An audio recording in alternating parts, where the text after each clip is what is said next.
बिहार विधानसभा के चुनाव के दौरान जब एक बार बीजेपी के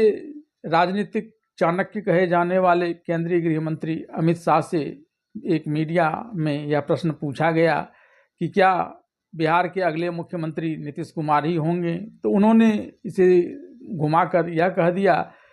कि इसकी एक प्रक्रिया है जिसके तहत विधायक दल और पार्लियामेंट्री बोर्ड के सदस्य बैठेंगे और वे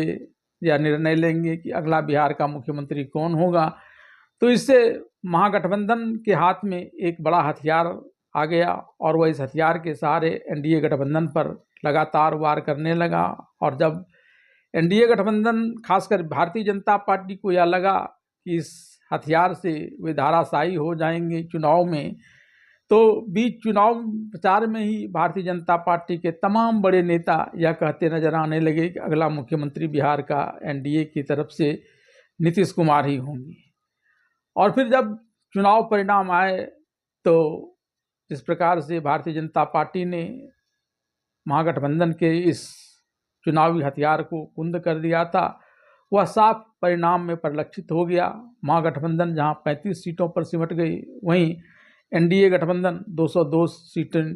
जीतने में सफल हुई। और इसके बाद फिर जब बिहार का अगला मुख्यमंत्री बना तो भारतीय जनता पार्टी ने नीतीश कुमार को ही मुख्यमंत्री बनाकर थोड़ी बहुत जो खुशबुसाहट करने की स्थिति भी विपक्षी महागठबंधन की होती, उसके लायक भी उसे नहीं छोड़ा। लेकिन बिहार के मुख्यमंत्री के रूप में नीतीश कुमार के शपथ ग्रहण के अगले ही दिन जब मंत्रिमंडल के विभागों के बंटवारे की बात सामने आई और सम्राट चौधरी ने गृह विभाग संभाल लिया, तो फिर से विपक्षी गठबंधन को एक मौका हाथ लग गया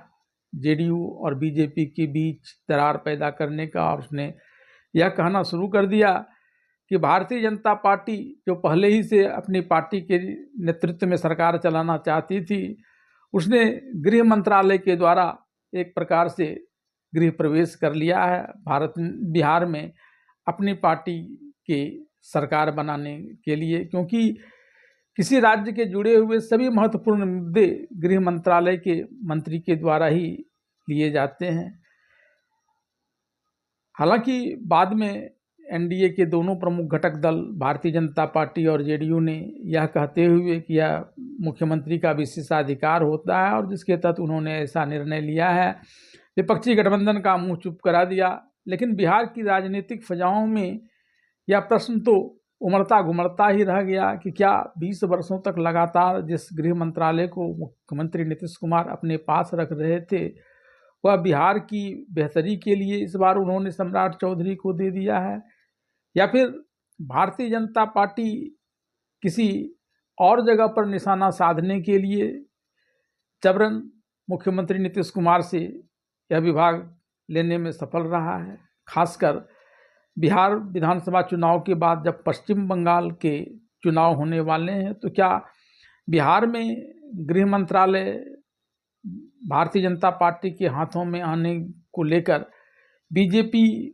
इसका वहाँ कोई बड़ा फायदा उठा सकती है? इन तमाम बिंदुओं पर नज़र डालते हुए आइए देखते हैं एक विश्लेषण।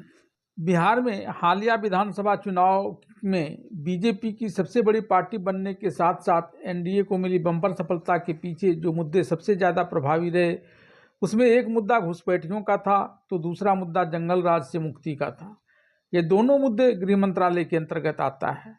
उत्तर प्रदेश में जब भारतीय जनता पार्टी ने लगातार दूसरी बार जीत हासिल कर योगी आदित्यनाथ के मुख्यमंत्रित्व वाली सरकार दोबारा बनाने में सफलता प्राप्त की, तो उसमें योगी आदित्यनाथ के प्रथम कार्यकाल में अपराधियों के घर बुलडोजर से गिरा देने की रणनीति के प्रचार का बड़ा अहम योगदान था। बड़े बड़े माफियाओं के आतंक से परेशान आम जनता को लगा कि इन अपराधियों से योगी के नेतृत्व वाली बीजेपी की सरकार ही उन्हें मुक्ति दिला सकती है और ये यहाँ शांतिपूर्वक रह सकते हैं। इसके बाद जब चुनाव हुआ और इसका परिणाम आया तो बड़ा ही चौंकाने वाला था। बीजेपी ने लगातार दूसरी बार जीत हासिल कर उत्तर प्रदेश में अपनी सरकार बनाने का एक बड़ा करिश्मा कर डाला।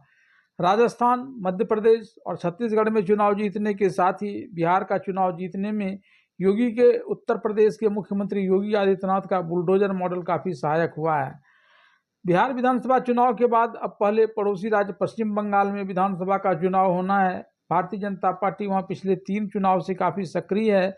लेकिन इसके बावजूद विधानसभा चुनाव में ममता बनर्जी के नेतृत्व वाले तृणमूल कांग्रेस के सामने टिक नहीं पाती है और ममता बनर्जी लगातार चुनाव दर चुनाव जीत हासिल कर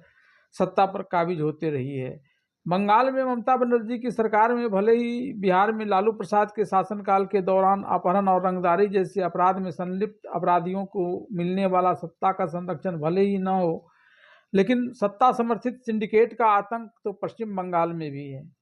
सिंडिकेट के लोग अपहरण और लूटपाट जैसे आपराधिक वारदात को अंजाम देने की जगह जबरन अपने क्षेत्र में लोगों से सुविधा शुल्क के नाम पर बड़ी राशि वसूल करते हैं और सबसे बढ़कर तो यह कि सत्ता संपोषित होने के कारण पुलिस भी इसके विरुद्ध शिकायत दर्ज नहीं करती है।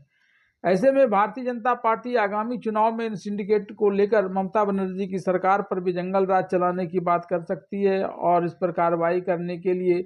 उत्तर प्रदेश के मुख्यमंत्री योगी आदित्यनाथ का बुलडोजर मॉडल उदाहरण के साथ ही बंगाल के पड़ोसी राज्य बिहार का भी उदाहरण बंगाल में देने से बिहार में गृह मंत्रालय अपने हाथ में ले लिया है। इतना ही नहीं, गृह मंत्रालय अपने हाथ में लेते ही भारतीय जनता पार्टी के गृह मंत्री सम्राट चौधरी के इशारे पर पुलिस ने पहले ही दिन एक अपराधी को मुठभेड़ में गोली से जख्मी कर दिया ताकि पश्चिम बंगाल के चुनाव प्रचार के दौरान इन सब बातों का उदाहरण दिया जा सके।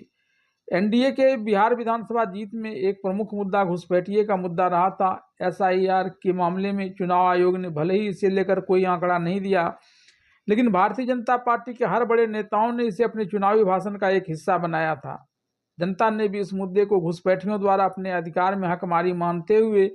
भारतीय जनता पार्टी और एनडीए के घटक दलों के पक्ष में जबरदस्त मतदान किया था। घुसपैठियों का यह मुद्दा बिहार से भी ज़्यादा पश्चिम बंगाल में प्रभावी हो सकता है और बीजेपी को इसका लाभ मिल सकता है। बिहार में गृह मंत्रालय को अपने पास रखने से बीजेपी को यह फायदा मिलेगा कि वह बिहार के गृह मंत्री सम्राट चौधरी, जो भारतीय जनता पार्टी की तरफ से एनडीए सरकार में गृह मंत्री हैं, वह घुसपैठियों का चयन कर बीजेपी को आंकड़े दे, जिसे लेकर बीजेपी बिहार के पड़ोसी राज्य बंगाल में जोर शोर से उठाते हुए इसका चुनावी लाभ ले सके। बिहार के अलावा उत्तर प्रदेश के मुख्यमंत्री योगी आदित्यनाथ की सरकार ने घुसपैठियों के लिए डिटेंशन सेंटर खोलने की बात कहकर इस दिशा में प्रयास करना शुरू भी कर दिया है। अब जब पश्चिम बंगाल के विधानसभा चुनाव की अधिघोषणा की जाएगी और बीजेपी यहाँ प्रचार करने के लिए जाएगी, तब एसआईआर के माध्यम से चुनाव आयोग भले ही इसे घुसपैठियों की संख्या न बता पाए, लेकिन फिर भी उत्तर प्रदेश और बिहार के गृह मंत्रालय से बीजेपी के लोगों को दिखाने के लिए आंकड़े जरूर मिल जाएंगे और ये आंकड़े उसे बंगाल चुनाव में चुनावी लाभ उठाने में मदद करेंगे। और यही कारण है कि भारतीय जनता पार्टी ने बिहार में गृह मंत्रालय इस बार अपने पास रखा है।